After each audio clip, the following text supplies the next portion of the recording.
Good morning students.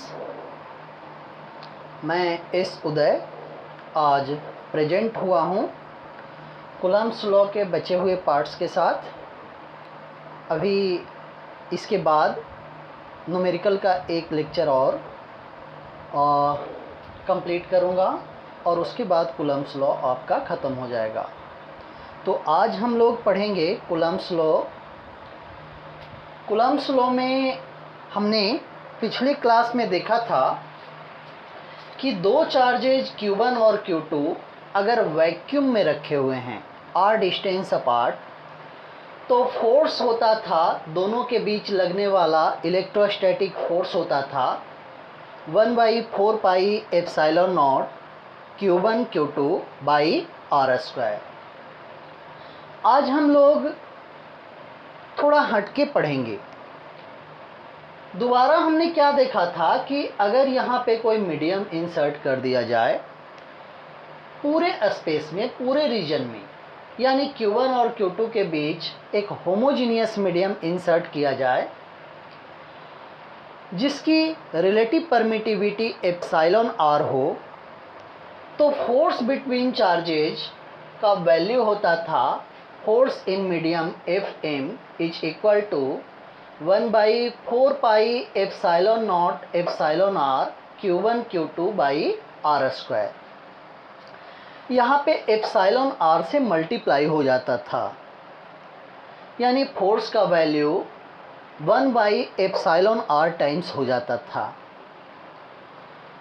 लेकिन यहाँ पे कम्प्लीटली फील्ड मीडियम ना होके, यानी पूरे स्पेस में मीडियम ना हो, बल्कि कुछ जगह वैक्यूम हो, फिर मीडियम हो, फिर वैक्यूम हो, फिर मीडियम हो, यानी कि हम ये कहें कि दोनों चार्जेज के बीच अगर एक स्लैब इंसर्ट कर दें किसी डाइलेक्ट्रिक का या मेटल का, यानी वैक्यूम को छोड़ के किसी और मीडियम यहाँ पे प्रेजेंट हो पार्शियल स्पेस में, टोटल स्पेस में नहीं, पार्शियल स्पेस में, तो उस कंडीशन में फोर्स का वैल्यू हम कैसे फाइंड करेंगे?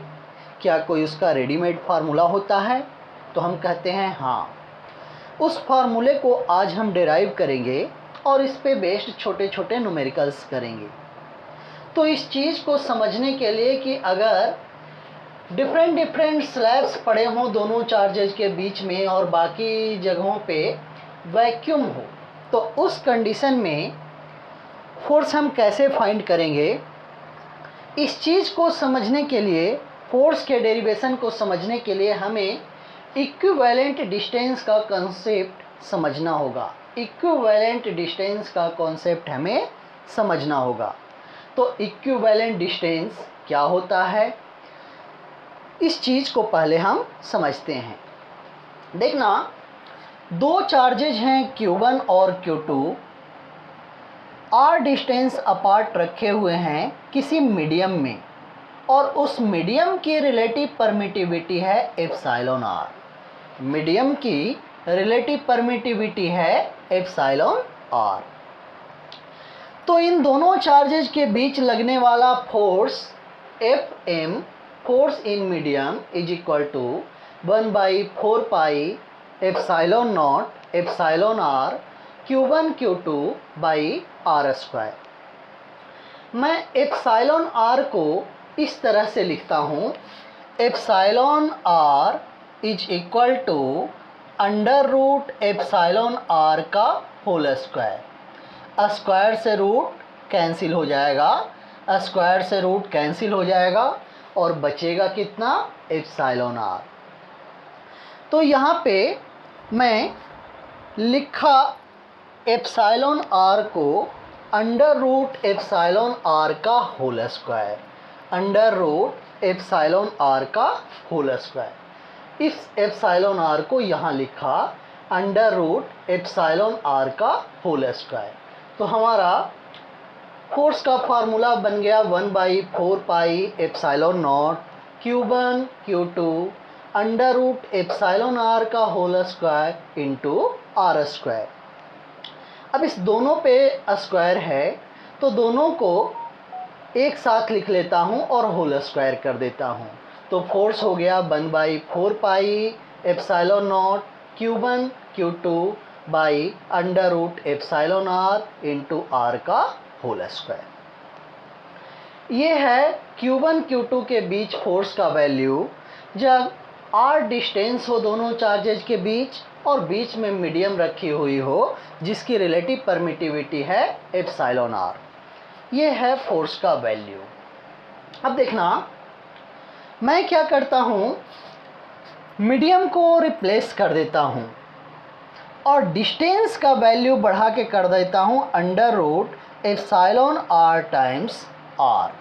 पहले वाले डिस्टेंस का under root epsilon R times distance को बढ़ा देता हूँ और मीडियम को हटाया तो यहाँ पे वैक्यूम आ गया, यानी कि दो चार्जेज वैक्यूम में रखे हुए हैं under root epsilon R times R के इक्वल डिस्टेंस पे, यानी इतने डिस्टेंस पे रखे हुए हैं। तो अब फोर्स का वैल्यू क्या होगा, force in vacuum is equal to 1/4 pi epsilon not Q1 Q2 by distance का स्क्वायर, और डिस्टेंस की वैल्यू ये है। अब देखना मीडियम में r डिस्टेंस पे फोर्स का वैल्यू ये है और वैक्यूम में under root epsilon R into R distance पे फोर्स का वैल्यू भी वही है, जबकि चार्जेज दोनों सेम हैं। इसका मतलब ये होता है कि मीडियम में r डिस्टेंस वैक्यूम में under root epsilon R into R distance के इक्विवेलेंट होता है, यानी मीडियम का r distance is equal to under root epsilon R into R distance in vacuum. तो इन दोनों डेरिवेशन को देखते हुए हमने ये डिसाइड किया, इसका मतलब ये निकाला, means r in medium, r distance in medium is equal to under root epsilon R into R distance in vacuum. Medium में r डिस्टेंस, वैक्यूम में under root epsilon R into R distance के equal होता है। इस distance को कहते हैं medium के r डिस्टेंस का equivalent distance. Under root epsilon R into R को कहते हैं मीडियम के r डिस्टेंस का इक्विवेलेंट डिस्टेंस। अब देखना r distance in medium of relative permittivity epsilon R, r distance in medium of relative permittivity epsilon R is equal to under root epsilon R into R distance in vacuum. Vacuum में इतना distance और medium में r distance पे रखे हुए दो charges के बीच लगने वाले इलेक्ट्रोस्टैटिक फोर्स का वैल्यू आपस में इक्वल होता है। अब देखना इसका मतलब क्या है। इसका मतलब है कि मान लो दो चार्जेज हैं Q1 और Q2, यहाँ से यहाँ तक वैक्यूम था। अब मैंने दो स्लैब्स यहाँ पे डाल दिए। पहले स्लैब की थिकनेस है T1 और इसकी रिलेटिव परमिटिविटी है अंडर एप्सिलॉन R1। दूसरे स्लैब की थिकनेस है T2 और इसकी रिलेटिव परमिटिविटी है एप्सिलॉन R2। हम इस स्लैब को हटा के कितना जगह में वैक्यूम फिल कर दें ताकि फोर्स का वैल्यू वही रहे, यानी स्लैब को हटाना है और इस डिस्टेंस को इतना कर देना है, ठीक है। वैक्यूम में इस डिस्टेंस को इतना कर देना है ताकि फोर्स के वैल्यू पे कोई फर्क ना पड़े। तो देखना T1 डिस्टेंस जो मीडियम में है वो वैक्यूम में हो जाएगा under root epsilon R1 into T1 distance के इक्वल, और T2 डिस्टेंस जो मीडियम में है वो वैक्यूम में हो जाएगा under root epsilon R2 into T2 distance के इक्वल। क्लियर? यानी मीडियम में इतना distance is equal to vacuum में इतना डिस्टेंस, मीडियम में इतना distance is equal to vacuum में इतना डिस्टेंस, और ये दोनों डिस्टेंसेस कहलाएंगे T1 के करेस्पॉन्डिंग इक्विवेलेंट डिस्टेंस, और ये डिस्टेंस कहलाएगा T2 के corresponding equivalent distance in vacuum. ये है T1 के corresponding equivalent distance in vacuum और ये है T2 के corresponding equivalent distance in vacuum. अब इस इक्विवेलेंट डिस्टेंस के कॉन्सेप्ट का यूज करके हम दो चार्जेज के बीच लगने वाला इलेक्ट्रोस्टैटिक फोर्स कैलकुलेट करेंगे जब बीच में कोई स्लैब डली हो। तो देखना, ये चार्ज है Q1, ये Q2, पहले वैक्यूम था Q1 Q2 के बीच सारे जगहों में।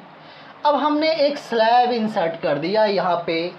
इस स्लैब की थिकनेस है T और इसकी रिलेटिव परमिटिविटी है एप्सिलॉन R।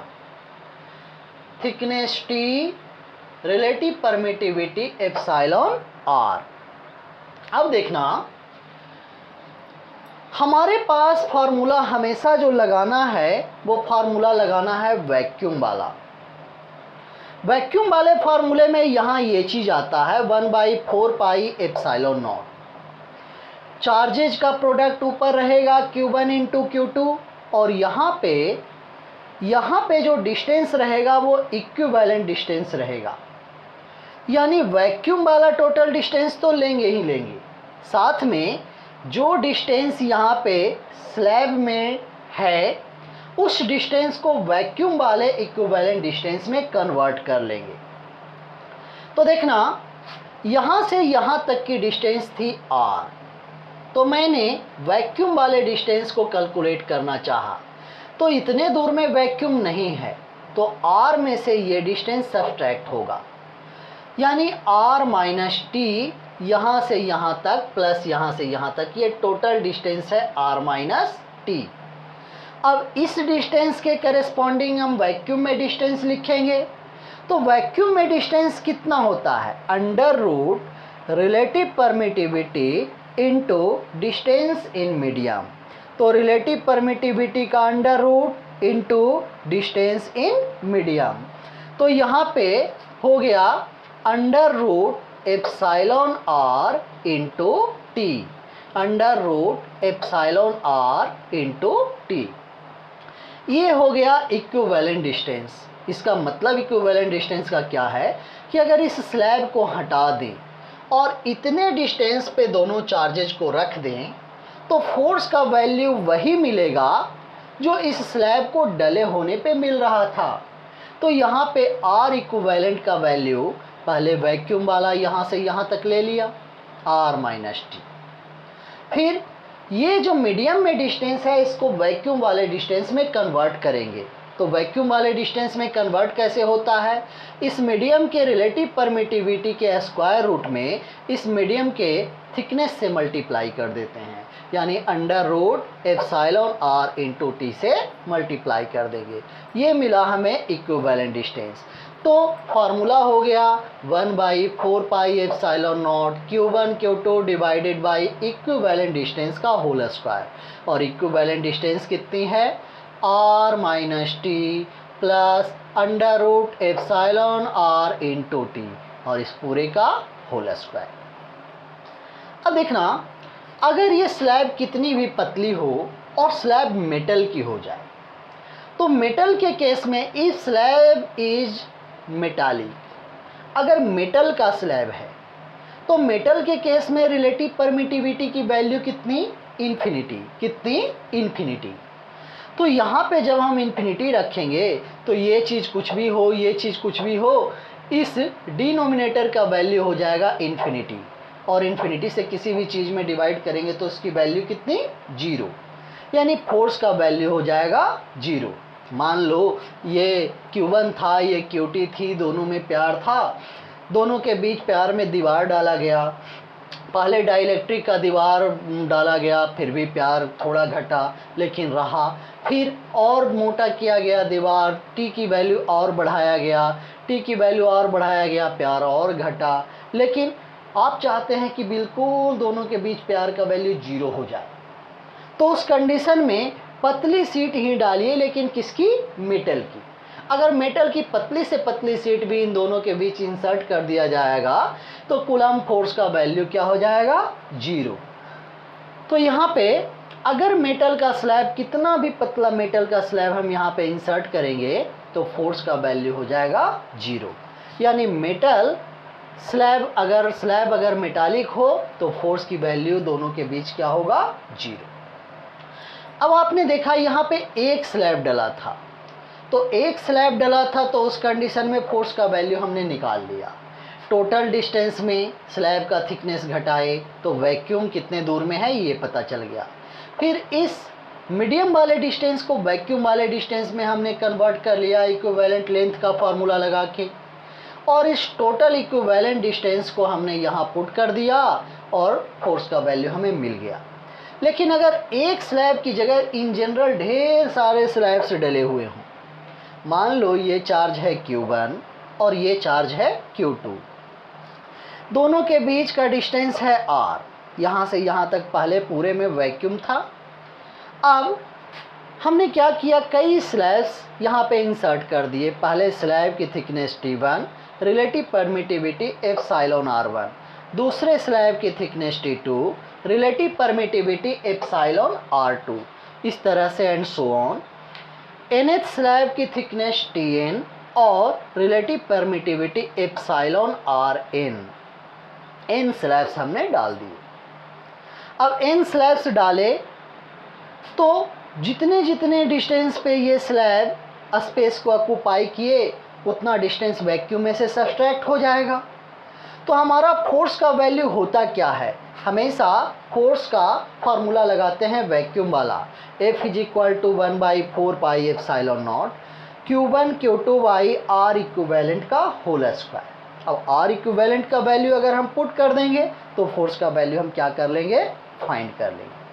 तो R इक्विवेलेंट निकलेगा कैसे, देखना, यहाँ से यहाँ तक डिस्टेंस था R, यहाँ से यहाँ तक की डिस्टेंस R में से जितने डिस्टेंस पे स्लैब डले हुए हैं, जितने डिस्टेंसेस पे, सारे डिस्टेंसेस के सम को हम सब्सट्रैक्ट करेंगे तो वैक्यूम कितने डिस्टेंस तक बचा हुआ है वो पार्ट हमें निकल के बाहर आ जाएगा। ये प्लस ये वैक्यूम वाला सारा जगह निकल के बाहर आ जाएगा। तो टोटल यहाँ से यहाँ तक पहले वैक्यूम था, उसमें से सब्सट्रैक्ट कितना होगा, ये लेंथ प्लस ये लेंथ प्लस ये लेंथ प्लस ये लेंथ प्लस ये लेंथ, इस तरह से। तो R minus T1 plus T2 plus T3 up to कहाँ तक, Tn तक। इस डिस्टेंस को मैंने सब्सट्रैक्ट कर लिया R माइनस दिस। तो जितने डिस्टेंस में वैक्यूम है ये प्लस ये प्लस ये प्लस ये प्लस ये सारा निकल गया। अब जो मीडियम में है डिस्टेंस, उस डिस्टेंस को कन्वर्ट करना है किसमें, वैक्यूम में। तो मीडियम में डिस्टेंस है T1 T2 T3 up to Tn। इन सारे डिस्टेंसेस को हम इक्विवेलेंट डिस्टेंस में कन्वर्ट करते हैं। तो मीडियम का T1 डिस्टेंस वैक्यूम में कितना हो जाता है, √ε R1 इंटू T1। मीडियम का T2 डिस्टेंस वैक्यूम में कितना हो जाएगा, √ε R2 into T2 and so on. Medium का Tn डिस्टेंस वैक्यूम में कितना हो जाएगा, √ε Rn इंटू Tn। तो हम इक्विवेलेंट डिस्टेंस, इन सब के इक्विवेलेंट डिस्टेंस को यहाँ लिखते हैं, √ε R1 into T1 plus √ε R2 into T2 plus dot dot dot dot √ε Rn into Tn। तो पहले वैक्यूम हमने निकाल लिया, R minus this plus this plus this plus this plus this, सारे स्लैब के थिकनेस का सम, प्लस अब slab के थिकनेस के करेस्पॉन्डिंग इक्विवेलेंट डिस्टेंस का सम हमने यहाँ लिख दिया। ये मिल गया इक्विवेलेंट डिस्टेंस, R इक्विवेलेंट। ठीक है, यानी इन सारे स्लैब्स को हटा दें और दोनों चार्जेज को इतने डिस्टेंस पे रख दें तो फोर्स का वैल्यू दोनों के बीच वही होगा जो अभी स्लैब्स डले रहने पे मिल रहा था। क्लियर। अब इस R इक्विवेलेंट का वैल्यू हम पुट करते हैं, तो R इक्विवेलेंट का वैल्यू समेसन के फॉर्म में हम इस तरह से लिख सकते हैं, R minus T1 plus T2 up to Tn को लिख सकते हैं summation I is equal to 1 to n। T1 से शुरू करेंगे, T1 plus T2 plus T3, I का वैल्यू 1 2 3 4 पुट करते हुए कहाँ तक जाएंगे, n तक। प्लस इस डिस्टेंस को भी हम कन्वर्ट करते हैं समेसन में, summation under root epsilon R I into T I. I का वैल्यू 1 से लेके n तक पुट करते जाएंगे। 1 पुट करेंगे तो ये आएगा, 2 पुट करेंगे तो ये आएगा, 3 पुट करेंगे तो आगे वाला, n पुट करेंगे तो ये हो गया हमारा R इक्विवेलेंट। अब इस फार्मूले में हम R इक्विवेलेंट की जगह पुट कर देते हैं, तो फार्मूला आ गया 1/4 pi epsilon not Q1 Q2 divided by R minus this plus this का होल स्क्वायर। तो ये डेरिवेशन काफ़ी इम्पोर्टेंट है। अभी तक कम से कम 10-12 क्वेश्चन आ चुके हैं जेईई मेंस और नीट में। दोनों, नीट और मेंस दोनों के पॉइंट ऑफ व्यू से इम्पोर्टेंट है। कभी कभी अच्छा मूड में रहता है एग्जामिनर तो एडवांस में भी ऐसा क्वेश्चन दे देता है। अब हम इस पे छोटे छोटे 1-2 न्यूमेरिकल्स करके और कम याद कर लेते हैं, मेमोराइज कर लेते हैं इस फार्मूले को पूरे अच्छे से।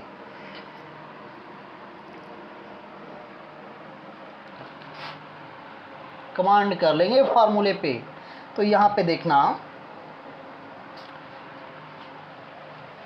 इस तरह से क्वेश्चन है। दो चार्जेज हैं, Q1 is equal to 2 coulomb और Qt is equal to -3 coulomb. दोनों के बीच का distance R is equal to दिया हुआ है 5 मीटर। अब हमने क्या किया कि 1 मीटर का एक स्लैब, 1 मीटर थिकनेस का एक स्लैब हमने यहाँ पे इंसर्ट कर दिया, जिसकी रिलेटिव परमिटिविटी एप्सिलॉन R की वैल्यू है 2। अब कहेगा कि दोनों के बीच फोर्स का वैल्यू फाइंड करो। तो देखना, सबसे पहले इसके लिए R इक्विवेलेंट निकालना होगा। तो R इक्विवेलेंट क्या होगा, पहले टोटल डिस्टेंस 5 मीटर यानी R में से सब्सट्रैक्ट कर लेंगे किसको, T को, तो R माइनस T। अब इसके करेस्पॉन्डिंग इक्विवेलेंट डिस्टेंस ऐड करेंगे, वो कितना होता है, under root epsilon R into T। ये हो गया R माइनस टी, R की वैल्यू 5 माइनस T की वैल्यू 1 plus under root epsilon R की जगह 2 इंटू T का वैल्यू 1। ये हो गया 4 प्लस रूट 2, 4 प्लस रूट 2। अब फोर्स का वैल्यू निकाल देंगे। वैक्यूम वाला हमेशा फार्मूला लगाना है, 1/4 pi epsilon not Q1 Q2 divided by R square, R की जगह R इक्विवेलेंट का स्क्वायर। वैल्यू रख देंगे, आंसर 1/4 पाई एप्सिलॉन नॉट का value 9 into 10 to the power newton metre square पर coulomb square into Q1 into Q2 का value 2 into 3 divided by R equivalent का value 4 plus root 2 का whole square, जो आएगा उतना न्यूटन आंसर। उसी तरह से अगर एक की जगह 2 स्लैब्स पड़े हों बीच में, तो मान लीजिए यहाँ एक इलेक्ट्रॉन है, यहाँ एक प्रोटॉन है, दोनों के बीच इस पे भी चार्ज E ही रहेगा। दोनों के बीच का distance R is equal to है 10 मीटर। अब यहाँ पे 2 स्लैब्स डले हुए हैं। पहले स्लैब्स की thickness T1 is equal to 2 metre और एप्सिलॉन R1 की वैल्यू दिया हुआ है 2। फिर यहाँ देखना दूसरी स्लैब, या 4 ले लो, कैलकुलेशन आसान हो जाएगा। दूसरी स्लैब यहाँ डली पड़ी है, इसकी thickness T2 is equal to 3 metre और यहाँ पे एप्सिलॉन R2 की वैल्यू दी हुई है 9। अब कहे कि फोर्स का वैल्यू निकालो, तो फोर्स इज इक्वल टू क्या होता है, 1/4 pi epsilon not Q1 Q2, तो E into E square divided by R equivalent का स्क्वायर। R इक्विवेलेंट होगा कितना, R equivalent is equal to पहले total distance 10 metre minus T1 plus T2 यानी T1 plus T2 plus इसके corresponding equivalent distance vacuum में वो कितना, under root epsilon R1 into T1। फिर इसके करस्पॉन्डिंग डिस्टेंस वैक्यूम में वो कितना, under root epsilon R2 into T2। सबका वैल्यू कैलकुलेट करते हैं। R की value 10 minus T1 plus T2 2 plus 3 5 plus under root epsilon R1 4 का स्क्वायर रूट 2 इंटू T1 की value 2 plus under root epsilon R2 9 का स्क्वायर रूट 3 इंटू T2 का value 3। ये हो गया 10 minus 5 5 plus 6 plus 9 5 plus 6 plus 9 इतना R equivalent हो गया इतना मीटर।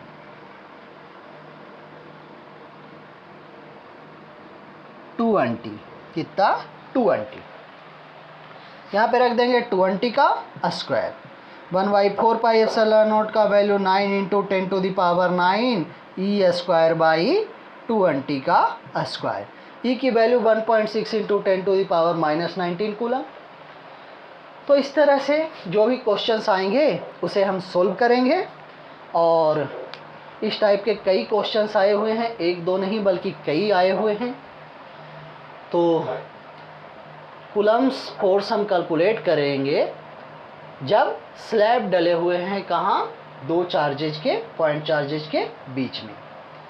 बाकी कूलम्स लॉ पे कुछ अच्छे न्यूमेरिकल्स अगली क्लास में करेंगे। आज का लेक्चर यहीं तक। Thank you.